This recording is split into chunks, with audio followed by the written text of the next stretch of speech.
Crisis Radio, Webster, Tarpley here in Washington, D.C. As I was mentioning, you can see the TV clips of the week at tarpley.net. That includes two interviews, one directly with Moscow, one in the studio here in Washington, D.C. from midweek.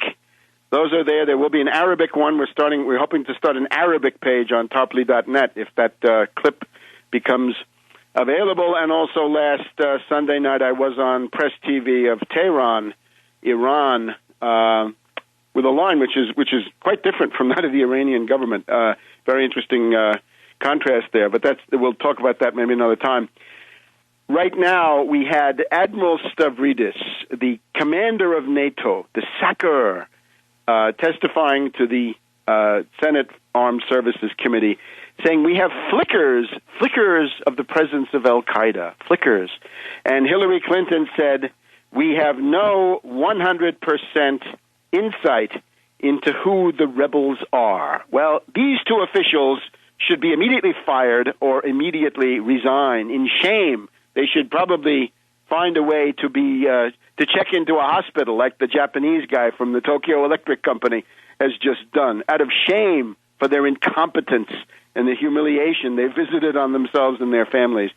Admiral, those are not flickers of Al-Qaeda. They are a bonfire. They're a forest fire. They're a floodlight, a Klieg light. They're a supernova of Al-Qaeda. And the epicenter of the supernova is right between Benghazi and Tobruk.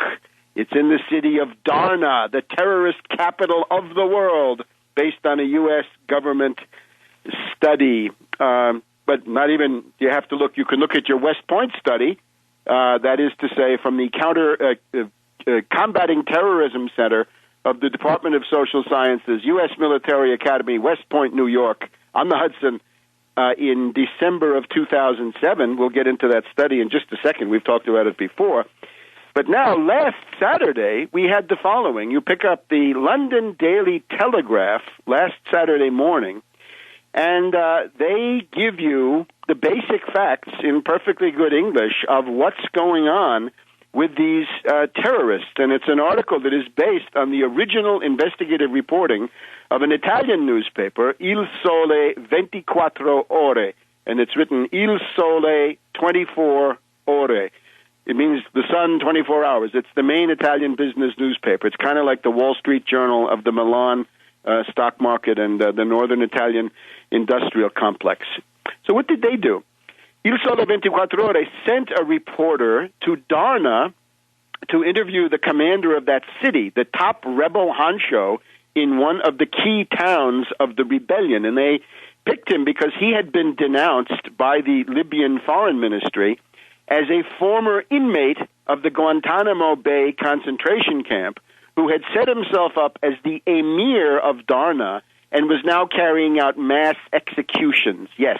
And those mass executions would, of course, have included black people. If you had workers from Chad, workers from Mali, from Somalia, from Eritrea, from any of the other countries of black Africa, they had a very good chance of being massacred. Quite a number of them were lynched in public, hanging on lampposts in the worst racist excesses that we've seen in a very long time. So the Italians sent a reporter to find out whether this was true. And they met with a guy called Hasidi, Hasidi, interviewed by Il Sole 24 Ore, and the same thing then available in the Daily Telegraph of London, one of the main broadsheet newspapers, tremendous NATO intelligence links. So the interview with Hasidi, and Hasidi says, yes, I have been a member of the Libyan Islamic Fighting Group. Now, that, of course, merged with Al-Qaeda in 2007, 2008. And he says, yes, I was actively recruiting jihadis, mujahideen, fighters, suicide bombers to go and fight the U.S. in Afghanistan and Iraq. I wonder how many he killed. And he says, I myself was captured, says Hasidi, the rebel commander of Darna between Benghazi and Tobruk. Hasidi says, I myself was captured near Peshawar. I was held as a prisoner of war by the United States in Pakistan, and then I was sent back to Libya with a job Was it deliberate? I think it might have been. Given the Yemen example, looks like it was. Now, the Libyan government says that Hasidi was not just held by the U.S. in Pakistan, but he was considered a hardcore, incorrigible terrorist killer who was sent to Guantanamo Bay and then very likely sent back with a job to do, the job to contribute to the overthrow of Gaddafi and to set up this monstrous tyranny of al-Qaeda and the terrorists in the Benghazi to Tobruk area. I'm wondering what the status of women in these areas is going to look like. I wonder if Hillary Clinton and Susan Rice have given a thought to that. But anyway, this is Hasidi. So that entire story goes from the Italian main business newspaper to the perfectly readable English of the London Daily Telegraph this Saturday. So I would say to Admiral Stavridis, you are an incompetent 2 times over, at least.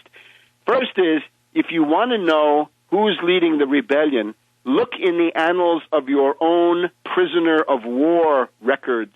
Find out who you held, terrorists captured on the battlefield, held by you, be it in a black site, a concentration camp in Pakistan, or in the main Guantanamo Bay concentration camp. The other one is, Admiral, you're operating in Europe. Pick up the bloody London Daily Telegraph and read all about it. So all this stuff we've heard, right, people telling us, we don't know really who's in the rebel council. Now, it's true up to a point. Half or more than half of the 31 members of the Benghazi rebel council are complete mysteries. No names have been put out. The cover story is, these are wonderful democracy fighters and champions of human rights and the rule of law. They're afraid that if Gaddafi finds out their identities, they will be taken away by the secret police.